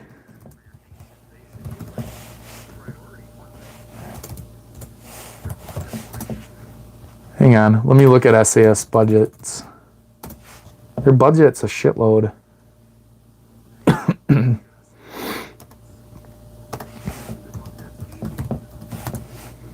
If it's anything like the DoD, CIA, anything like that.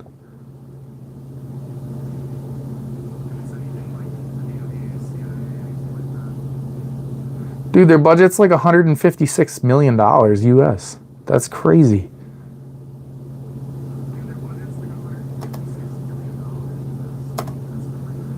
What is SAS spending all that money on? Maybe I'm wrong, but that's, I mean, wear hat. Hassan, what hat do you want me to wear? Your eyes are hurting because of the light. Oh, yeah, sorry, my man. You like that? I got a little bit of hair right now, but normally I shave it off. What hat do you want me to wear?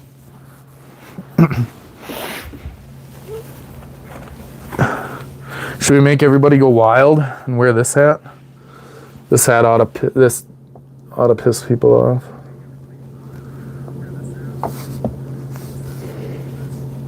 No, I can't wear this hat. That's naughty. That's naughty, folks. I have a shemagh, but I'm not going to wear the shemagh.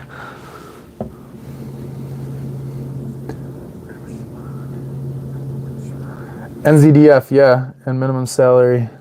Yeah, I'm looking at NZDF right now.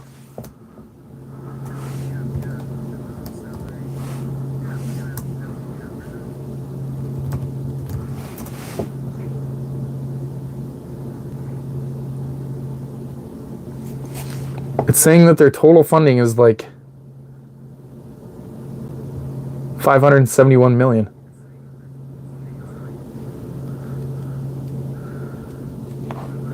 Thanks, Hassan. Thanks, man. You're still is cool. Yeah, sorry. I could put a solar panel up there and generate some electricity. Yeah, who knows, my man. Brodag, yeah, that's crazy money-wise. I don't know where all that money's going.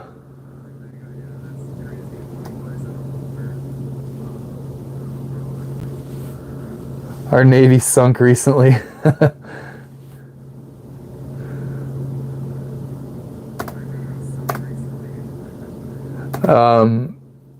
I think the New Zealand Navy or the Australian Navy during World War II was one of the only navies to have a ship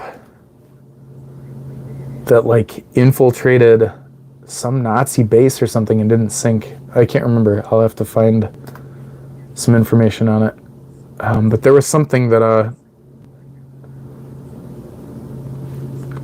ship from New Zealand they did. No, the ship that you're talking about that sunk recently. Yeah, man, I know what you're talking about.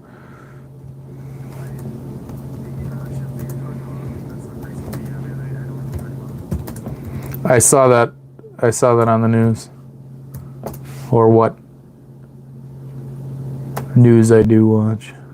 It ran aground on October 10th. So almost a month ago to the day. Ran aground 1 nautical mile from the Samoan island of Upolu on Saturday night while surveying a reef. It later caught fire and capsized. Well, that's pretty freaking dramatic.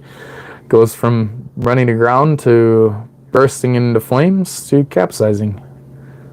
Whoops. Oops, somebody's in big trouble.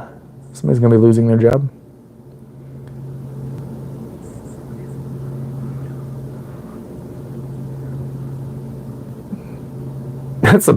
That's a huge ship too.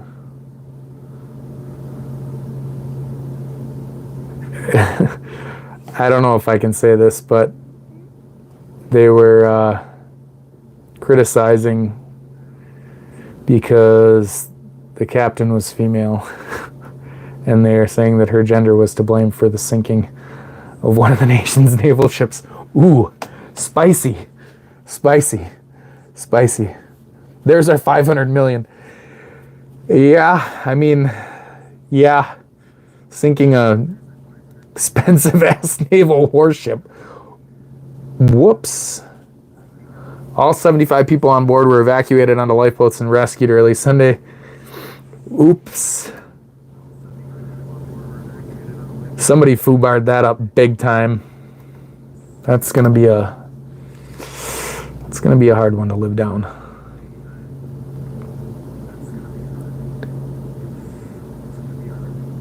That's, yeah, ouch, ouch, ouch.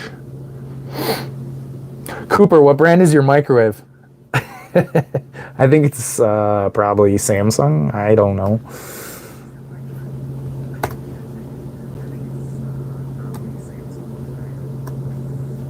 Depends. Depends on what we put in it. I can't say the joke I want to say because YouTube will get me in trouble. Yes, sir, this is why I send Vaden Innovations to Uzi.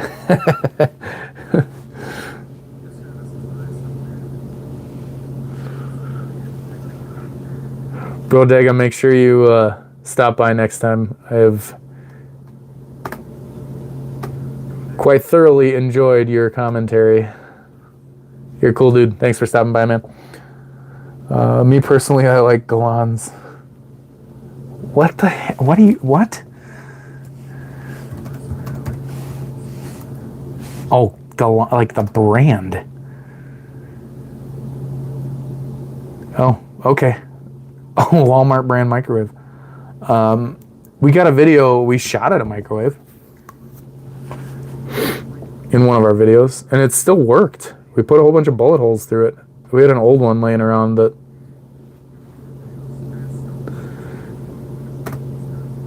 yeah, it had tons of bullet holes in it. I don't know what brand it was. Maybe it was a Galans. It still worked though.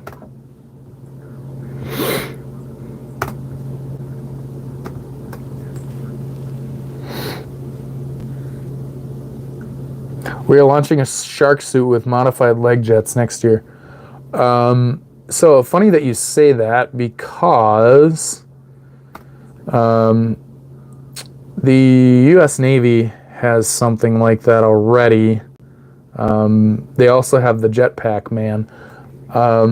I've got a video, actually. I don't know if I can post it in the live. We have a video on our channel of the jetpack. So I know exactly what you're talking about with the shark suit, Brodega. I have seen it before. It's pretty cool. It's similar to the leg jets, but full body with regen. Yeah, I know what you're talking about. I have seen it. I'm gonna see if I can post the link to the video in the comments, because it's super cool. I have a short of it. It was a long time ago. I took the video. It was at a super secret special place.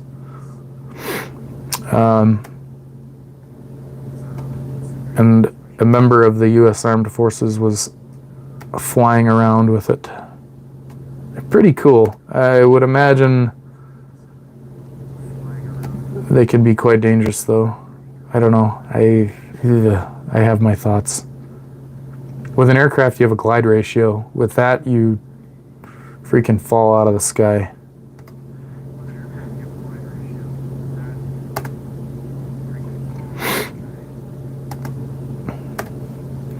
Yeah, sorry, bear with me a second. Let me... Cooper, Sig or Glock? Depends on the day. They're both good. I mean, that's such a... Sorry, it's a really loaded question, but my dude, whatever you're comfortable with, whatever you've trained with, both Sig and Glock are wonderful firearms. Wonderful, wonderful, wonderful. Let me see if I can drop.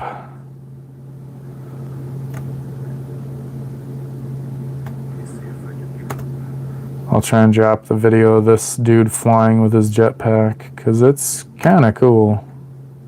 Here we go. All right, here's the video. Oh, no, that's not the right one. Dang it. Sorry, bear with me a second. Computer's doing what it wants.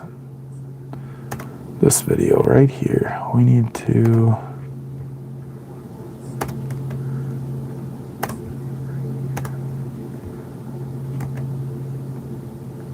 All right, here you go. Here's the video of the jetpack, dude.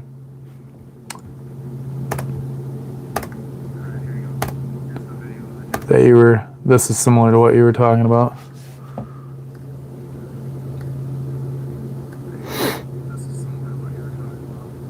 Brodega, do you guys have reconnaissance dolphins outfitted with freaking laser beams?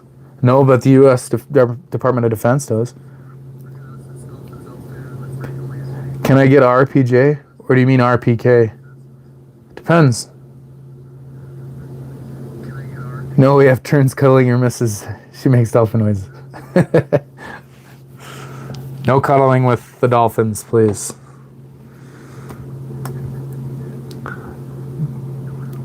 We do that for the safety of the dolphins.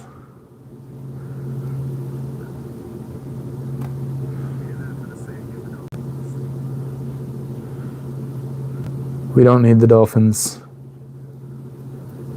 being mutilated.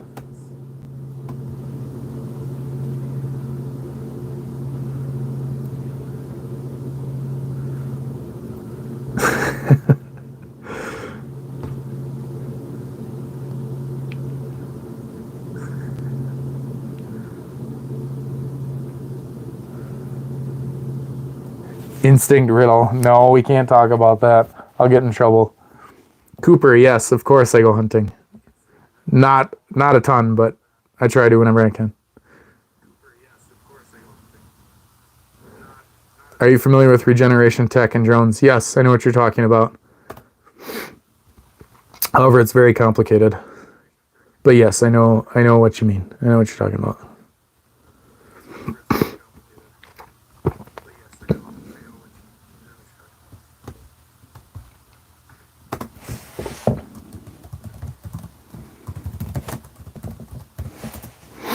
I don't think it's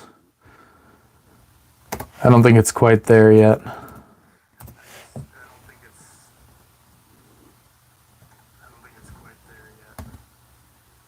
But like anything, you know, give it 20 years and I'm sure we'll see. I'm sure we'll see an improvement. Why are you bald? Because I shave my head.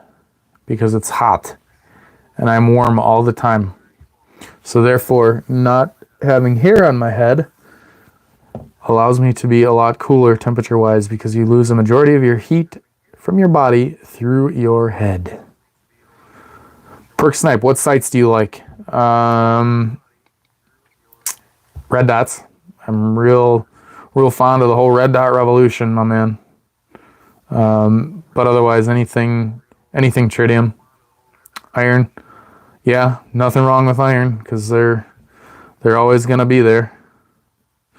But you know, hey, red dots. If you take care of them, though, they really have come a long way. I would love to show you a few. However, all of the red dots that I have are mounted on weapons right now, currently. Oh, what is that on your left? What? Dave Miller, what are you talking about? What's your opinion on EOTech? Yeah, I got an EOTech right over here. I love them. They're great.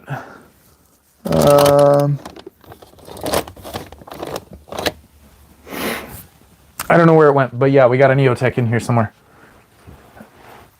Brodega, the new optics battery life is like 20 to 30,000 hours. I mean, if you change the battery like once every month, if you're using it every day, you'll be fine. You're never ever gonna run out of battery. EOTech is nice. Dave Miller, what are you referring to that's on my left?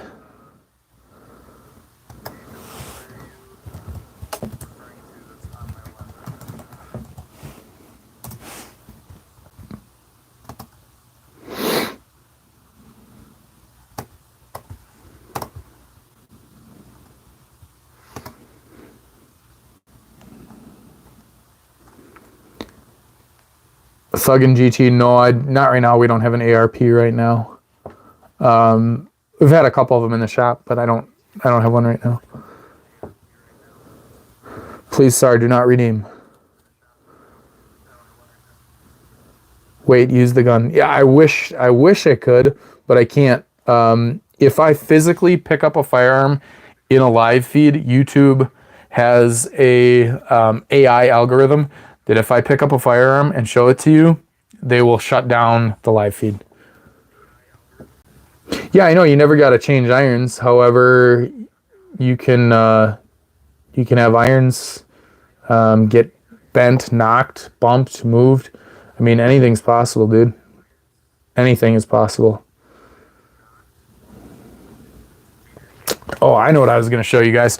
So, how we were talking about the So this is something I can show on the live feed. We were talking about the biggest ding-a-ling national average big black thing before. I forgot that I have something in comparison to show you. So we have two ends of the spectrum here. This I wanted to show you because somebody was talking about keychains. This is done kind of as a joke, but it is legit. This is one of the smallest suppressors in the world. It is called a GSL pillbox. What did I say earlier about the Glock that you said was a few $100? What did I say about the Glock that was a few $100? Sorry, let me think for a minute. Nice keychain. Yeah, thanks, Mike. So this is actually it's actually a suppressor though. I'll unscrew the keychain and you can see, so this is 1/2 by 28. It threads on a barrel. And what this is, if I can get it apart, it might be carbon locked. Yeah, I think it's carbon locked. So there's a single wipe in here, and there is a little rubber. I don't know if that's, sorry, I gotta look at my computer screen to see if this is up to the camera, but there's a, yeah, if you can see, there's a little rubber wipe in there, and we replaced the rubber wipes, and this actually works as a suppressor. Not super quiet, but I just wanted to show you guys a little too big. I just wanted to show you the comparison between the super large ding-a-ling-ling ding-dong and the little baby keychain ding-a-ling ding-ding. They're both suppressors though. So just a comparison of super small versus large. I thought that was funny. Forgot to show you guys that earlier. Thought you'd enjoy that.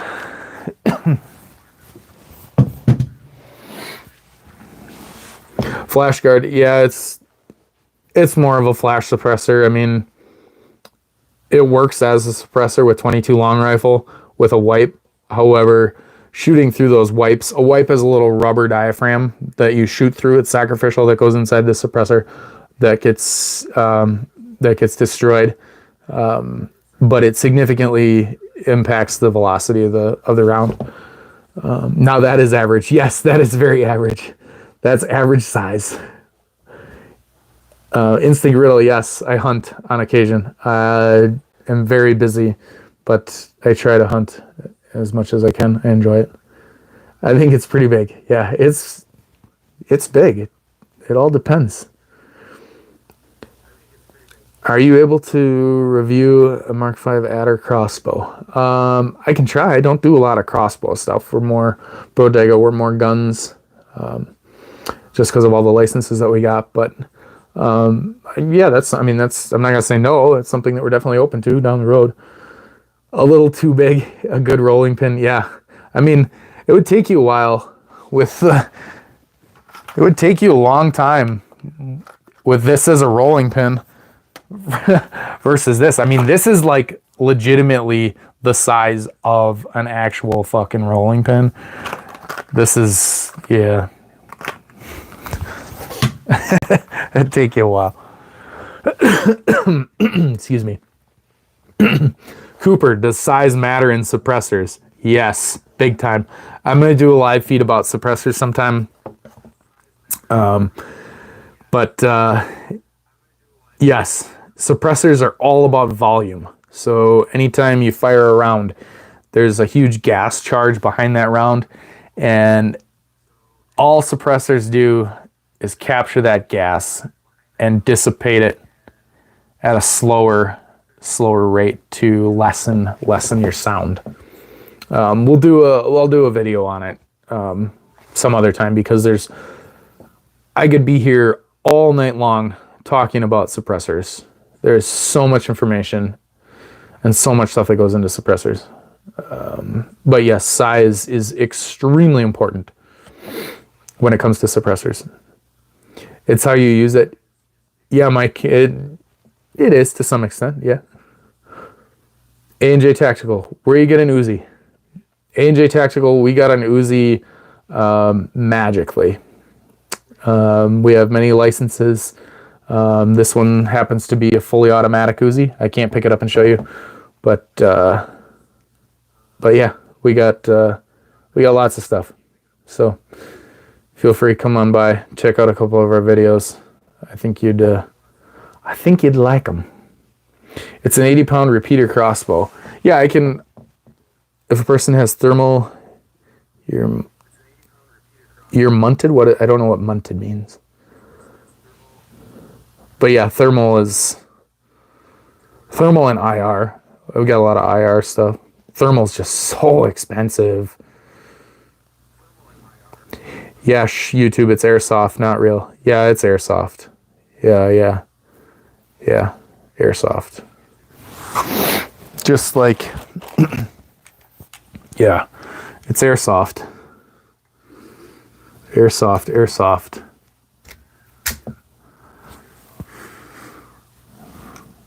9mm Parabellum Airsoft.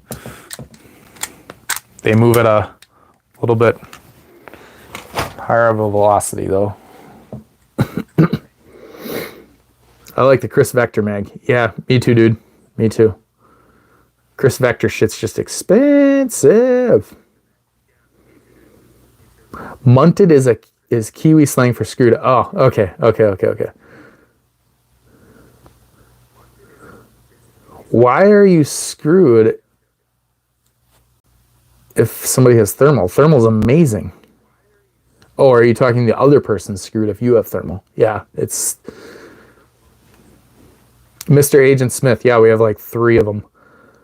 We were talking about them earlier. There's a Beretta 9 series right here. And I got an M93 and then another one in there. Would you say P80 is a good first gun?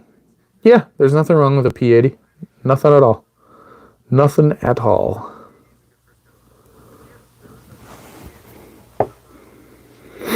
Unrelated. Do gun safes companies give your combo to ATF, FBI? No. So Liberty Safe Company got in a lot of trouble because they were doing that. A lot of other companies, Graffunder, Fort Knox. I've got another really old vault. Well, 2 of them that are really old, and I can assure you they do not have combinations to those. Brodega, thanks man for subscribing. I really appreciate it. Feel free, stop on by anytime. Really enjoyed your commentary. Cheers, man. Cheers, mate, rather. You feel free, stop by anytime, man. I appreciate it. Mike, that's why I brought it up. Yeah, Liberty did that, yeah. And no other companies that I'm aware of have. And I would, I'd be pretty pissed if they did. I would definitely not purchase their product anymore, and I would, if I owned their product, I would sell it and get something different. Because I strongly believe in security that way. A&J Tactical, do you have a Glock 20 or a Glock 22? If so, could I see it in your hands? Yes, we do. However, live streams, I cannot show you a firearm physically in my hands. I'd love to, but I cannot. YouTube has a algorithm with AI that they watch, and if I physically hold a gun and show it to you, they will shit can the live stream and shut it down. I won't be able to talk to you guys. Brodega, yeah, man. If you come to the U.S., hit us up, please. Love to go shoot with you. Cooper, I hate that in Oregon you can buy a crossbow and buy bolts, but you cannot use it. Why? Why not? That sounds a bit ridiculous. Cooper, if you can elaborate more. Ruben, hey man, Aussie here. Just curious, but why so many? Is it like a hobby or protection? Ruben, all the above. So we have on the other side of our YouTube aspect, we have a firearms manufacturing business. So we have a company that makes guns, and I am like the CEO behind that company that makes guns. I'm a huge firearm nut, so I love to share my passion with you guys, and that is one of the reasons. Yes, hobby, collector, all the above, aficionado. Bro, I got Kiwi protection here. Kiwi here protection. Yeah, thanks, my dude. Thank you, thank you, thank you. I appreciate it. I appreciate it. But yeah, Ruben. Yeah, feel free to check out our videos. We have lots of special licenses. We're all legal to do everything that we do. We pay a ton of money to do all of that. We like to preserve all firearms, you know, that are pieces of history. I feel it's very important to document that so people like you can see and learn from those iconic pieces of history. Cooper, that's crazy. I don't know why that is. That's weird. There's got to be some ridiculous reason for it. Mike, I came here because I came across a dude in flip-flops shooting through a Fram can, but I loved what I stumbled into. Okay, so that was me.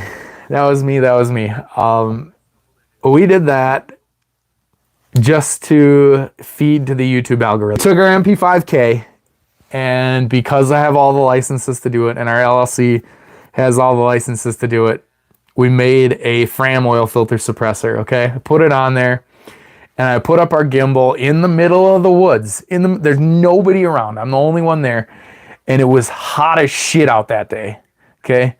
So I was going to walk in the woods, and I'm not going to put on boots and get all dressed up in pants, you know, just to go trudge through the woods, because I do that every day, whatever, in bajillion degree heat. So that's just the way it happened. And I left the flip-flops on, and the internet went absolutely fucking crazy for it.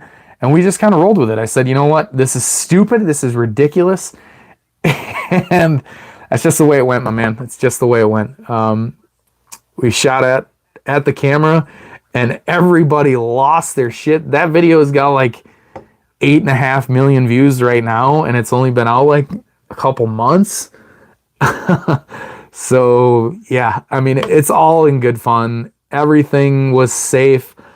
Thank you for the instant sub. I really appreciate that. I don't have anybody behind the camera. I would absolutely not be that stupid to shoot at someone. We did it for the YouTube algorithm, for the views. I won't lie. Yeah, it's kind of ridiculous. Yeah, it's kind of cliche that, oh, you did all that stupid shit for, you know, for views.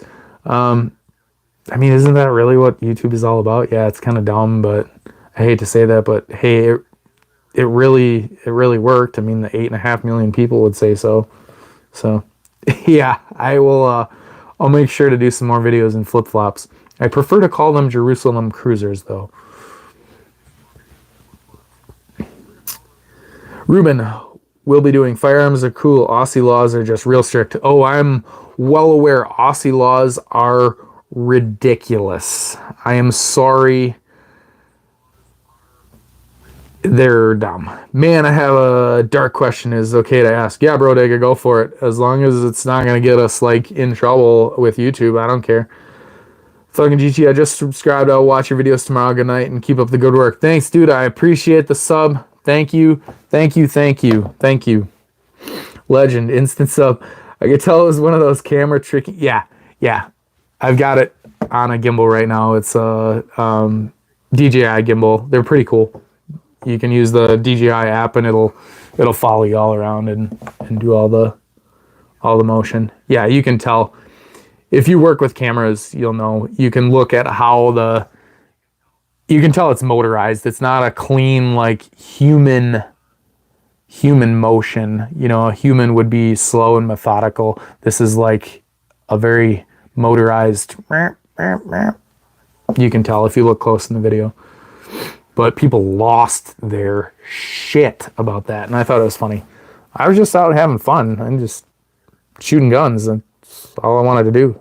That's what I love to do. Shoot guns. Bro Dega, go ahead with your question though, dude.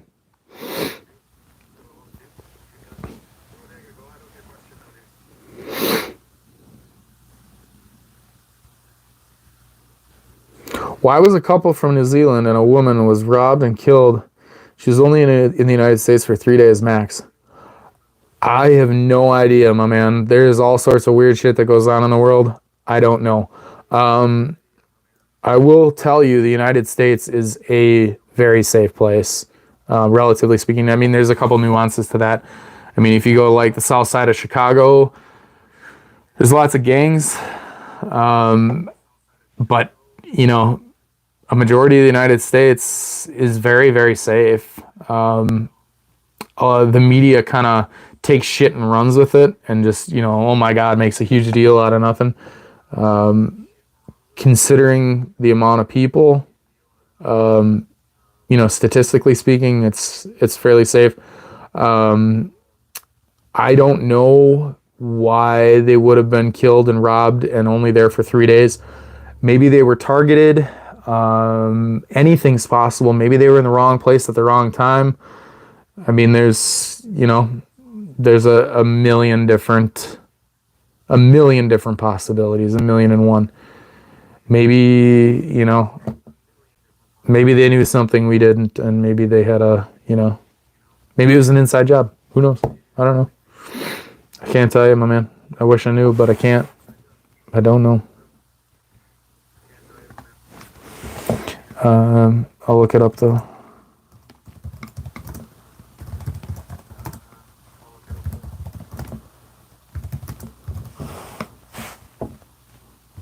Was it in like Newport Beach or somewhere? Oh, the McKays that you're talking about. Yeah, Newport Beach.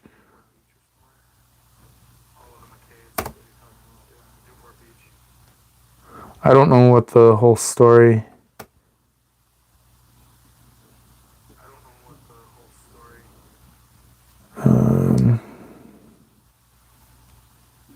Oh, he was a friend of New Zealand's Prime Minister. Huh.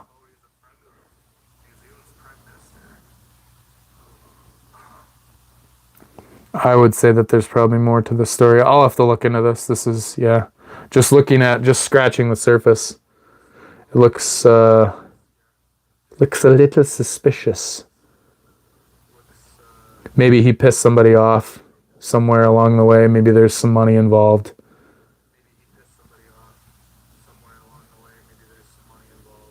Yeah, I don't know, man. Yeah, there's some... Maybe it was just a fluke thing. You know, anything's possible, but... Huh. There's a couple interesting articles about it that... I don't know.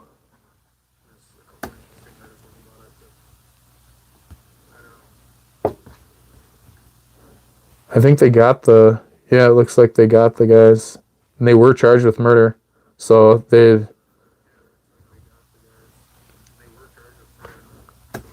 have a lifetime prison sentence. So they'll sit and rot for the rest of their lives.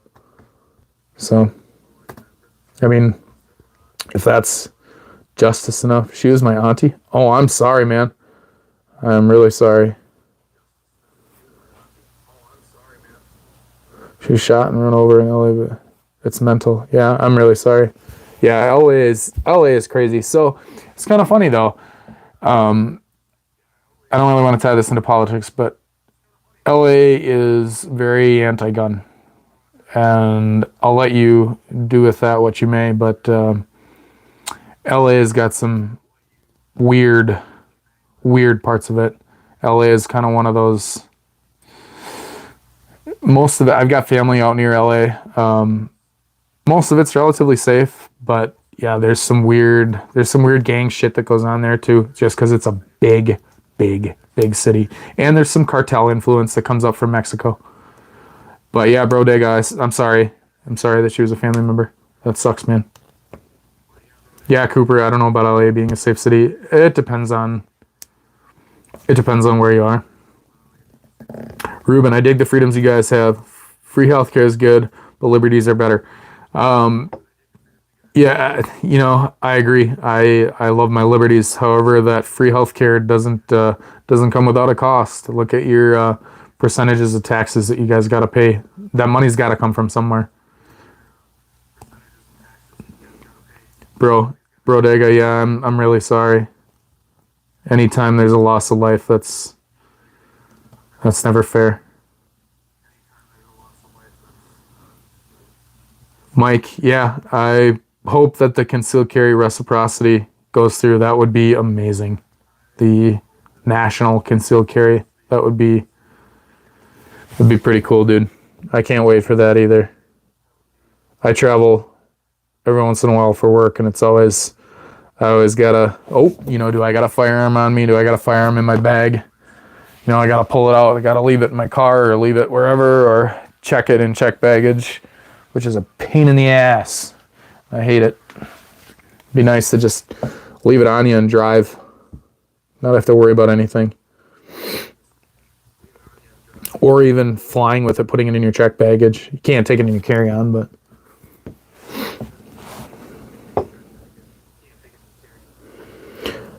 But hey guys, I'm gonna skedaddle here pretty soon because it is getting fairly late where I am. Thanks, bruv. I appreciate it. Yeah. Sorry, man. My sincerest of condolences for your loss. Ruben, yeah, the price you pay. Yes, the right to bear arms it is protected and guaranteed by our Constitution, the Second Amendment of the Constitution of the United States. Cooper, do you prefer the appendix carry or 3 o'clock? I prefer 3 o'clock personally, just because that is what I've made consistent with my training. That's what I'm most familiar with. Do I appendix carry once in a while? Yes, but I prefer the 3 o'clock because that's my personal preference. I'm more comfortable with it. It's what I'm used to. I'm not going to knock either because they're both okay. Just appendix carry, don't shoot your nuts off. Thanks, Ruben. I appreciate you stopping by, man.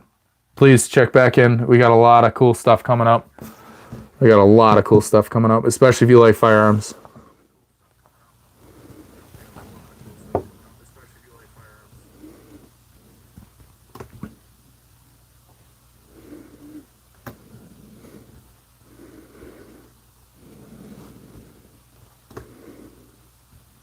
Thanks, Ruben. Shout out. Thank you for the sub. I appreciate it, my man. Greatly appreciate it. Feel free to comment if you got questions. Ask questions. I love the comments that I get from people. Cooper, thank you for the sub. Thank you, Mike, for the sub. I appreciate all of you guys so much. I already know I'm going to enjoy this channel. I hope so, man. I am just here to share my passion with firearms. I love firearms, and I love sharing all the stuff with you guys that we get the privilege to play with. I love your comments. I love your questions, so keep them coming. If you watch a video, please drop a question, drop a comment. You know, even if it's snarky, if it's stupid, we love reading them. I love it. So thank you guys. I'm going to skedaddle. Until next time, my friends, keep your stick on the ice. Thank you.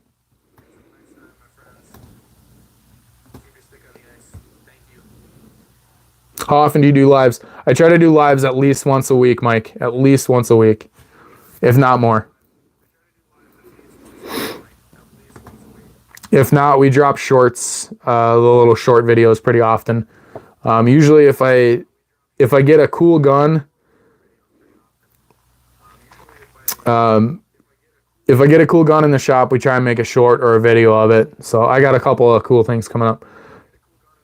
Terrell, this is an Uzi. Bro Dagger, brother, do you mind if I add you on Instagram? I'm launching a label, and I'd be game to send you gears to test. Yeah, my dude. Yeah, send me an email. Let me Shoot me an email. I'll put it.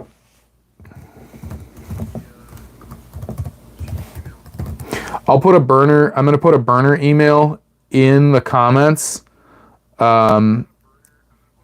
So just shoot an email to this. This email is an email that I'm probably going to shit can in a week, but just send it on over, bro digga.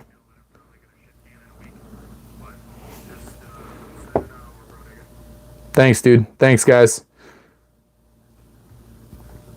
Keep your powder dry. Keep your sticks on the ice. I'll see you guys. Thank you. Thank you. Thank you.